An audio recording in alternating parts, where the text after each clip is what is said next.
இன்றைக்கி நம்ம சூப்பரான முட்டை மசாலா தாங்க செய்ய போகிறோம். சுட சுட சாதத்தில் பிசைஞ்சு சாப்பிட்டு பாருங்கள், டேஸ்ட் அட்டகாசமாக இருக்குங்க. எப்படி செய்கிறதுன்னு பார்க்கலாமா? ஒரு பேனில் ஆயில் விட்டு முட்டையை உடச்சி ஊற்றி சில்லி பவுடர், சால்ட்டு, பெப்பர் சேர்த்து ஆம்லெட் ரெடி பண்ணி வச்சுக்கோங்க.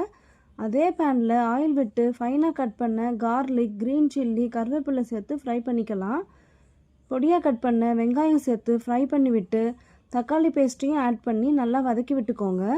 வதங்கினதும் ஒரு ஸ்பூன் மிளகாய்த்தூள், அரை ஸ்பூன் கரம் மசாலா, 1/4 ஸ்பூன் மஞ்சள் தூள், உப்பு சேர்த்து வதக்கி விட்டு அரை கிளாஸ் தண்ணி ஊற்றி மிக்ஸ் பண்ணி விட்டு கொதிக்க விடுங்க. இப்போது ரெடி பண்ணி வச்சுருக்க ஆம்லெட்டையும் சேர்த்து கொத்தமல்லி தூவி மசாலாவில் வேக வச்சு எடுத்துக்கோங்க. 2 மினிட்ஸ் கழித்து திருப்பி போட்டு 2 பக்கமும் மசாலாவோட நல்லா குக் ஆனதும் ஃபைனலாக கொத்தமல்லி தூவி சர்வ் பண்ணிவிடுங்க.